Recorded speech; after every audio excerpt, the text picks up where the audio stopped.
Sir, నేను ఒక plan చెప్తాను. మీరు పెద్దవాళ్ళు, మిమ్మల్ని ఇలా అడగడం కరెక్ట్ కాదు, కానీ నా కోసం ఈ చిన్న సాయం చేస్తారా ప్లీజ్? ఏంటమ్మా అది? మీ స్థాయికి మిమ్మల్ని అబద్ధం చెప్పడం కరెక్ట్ కాదు, కానీ నేను చెప్పినట్టుగా చేశారు అంటే మర్డర్ అటెంప్ట్ చేసింది ఆవిడో కాదో ఖచ్చితంగా తెలుస్తుంది.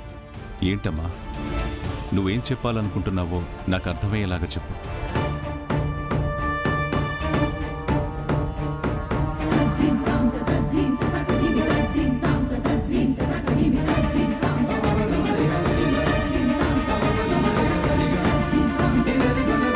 సరేనమ్మా, ధర్మం గెలవడానికి ధర్మరాజంతటి వాడే అబద్ధం చెప్పాడంట.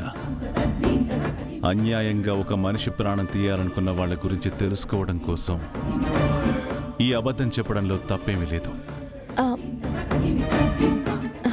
ఇదిగోండి సార్, ఒకసారి మాట్లాడండి మీరు.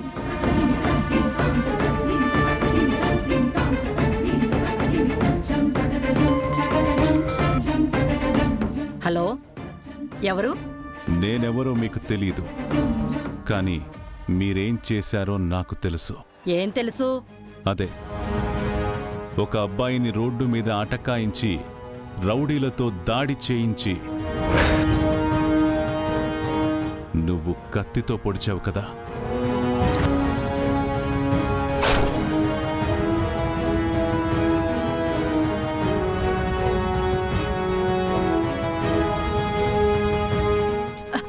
హలో, ఎవరు మీరు? ఏం మాట్లాడుతున్నారు? నేను దాడి చేయించడం ఏంటి? నేను పడవడం ఏంటి? మీరెవరిని చూసి ఎవరనుకుంటున్నారో ఏంటో. అలాంటి పనులు చేయడం మా ఇంటా వంట లేదు. చేసింది నువ్వా కాదా అనేది నా దగ్గర ఉన్న వీడియో చెప్తుంది.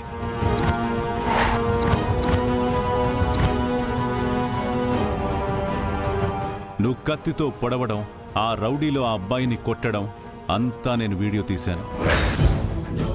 మర్యాదగా నేను చెప్పింది చెప్పినట్టుగా చేస్తే వీడియో ఇస్తాను. లేదు లేదు, నేను కాదు. నువ్వు అబద్ధం చెప్పినా నా దగ్గరున్న వీడియో అబద్ధం చెప్పదు కదా. బాబు, నువ్వెవరో నాకు తెలీదు. దయచేసి ఇలాంటి విషయాల్లోకి నన్ను లాగొద్దు. నన్ను వదిలిపెట్టు. ఒకసారి వచ్చి నాకు కనిపించి వీడియో తీసుకుని వెళ్ళు. లేదనుకో, ఇదే వీడియోని ఆ అబ్బాయి వాళ్ళ నాన్న దగ్గరికి తీసుకుని వెళ్ళిస్తాను. ఆ తర్వాత వాళ్ళు ఏం చేసుకుంటారో వాళ్ళిష్టం. చెప్పు, వస్తున్నావా లేదా? లేదులే బాబు, తప్పకుండా వస్తాను. ఎక్కడికి రావాలో చెప్పండి.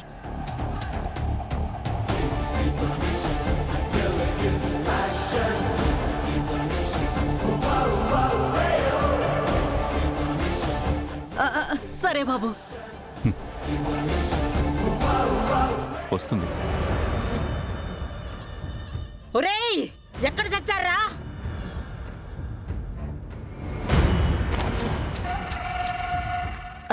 సార్, ఆవిడ నన్ను చూస్తే బాగోదు. నేను కొంచెం పక్కనుంటాను. అలాగేనమ్మా.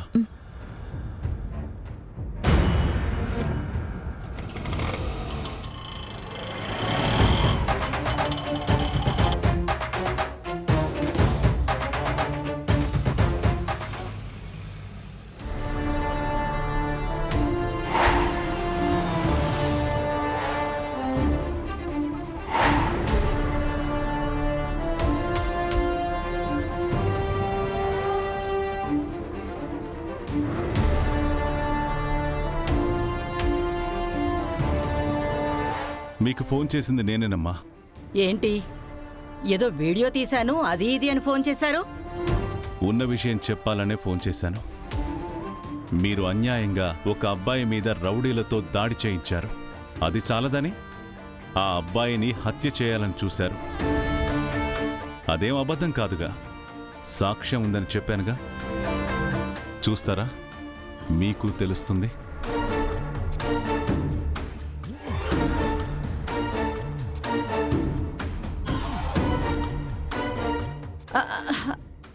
వద్దొద్దులే, మీరేం చూపించాల్సిన అవసరం లేదు. అంటే ఆ హత్యా ప్రయత్నం మీరు చేశానని ఒప్పుకున్నట్టే కదా? ఒప్పుకుంటున్నాను.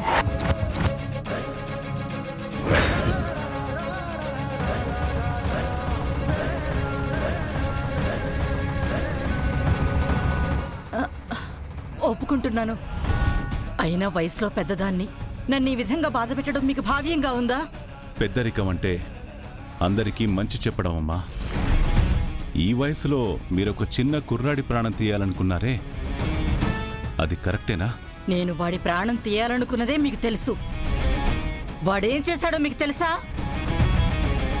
చెట్టంత బిడ్డ, 2 రోజుల్లో పెళ్లి. అలాంటి వాణ్ణి యాక్సిడెంట్ చేసి ప్రాణాలు తీశాడు వాడు. యాక్సిడెంట్ అని మీరే అంటున్నారు, ప్రాణం తీశాడు అంటున్నారు. ఆ అబ్బాయి ఏమైనా కావాలని చేశాడా? కావాలని చేశాడో కళ్ళు మూసుకుని చేశాడో ఎలా చేశాడో నాకు అనవసరం.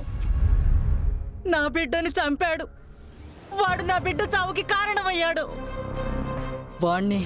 వాణ్ణి ఎలా వదిలిపెడతాను?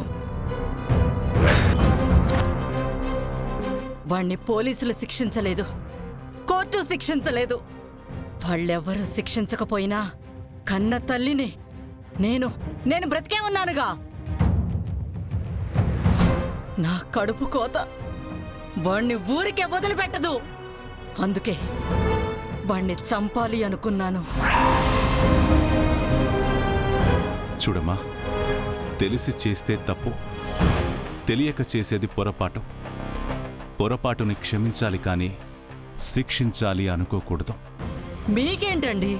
నా స్థానంలో మీరుంటే మీకు అర్థమవుతుంది. ఒక్కగానొక్క కొడుకు, పెళ్లి చేసుకుని హాయిగా ఉండాల్సిన వాడు అన్యాయంగా వాడి వల్ల నా కొడుకు అర్ధాయుషుతో చనిపోయాడు. అలాంటి వాణ్ణి బ్రతకనిస్తానా? వాడు ఇప్పుడు తప్పించుకోవచ్చు, కానీ ఎప్పటికీ తప్పించుకోలేడు. ఏనాటికైనా సరే నా చేతుల్లోనే వాడి చావు. గురి తప్పదు. తప్పమ్మా, మీరు పెద్దవారు, అలా ఆలోచించకూడదు. బిడ్డలు బాగుండాలి అని ఆశీర్వదించాల్సింది పోయి ప్రాణాలు తీసుకుంటాను అంటారే? మీకు తప్పనిపిస్తుందేమో, నాకు తప్పు కాదు. వాణ్ణి చంపకుండా మాత్రం వదిలిపెట్టను.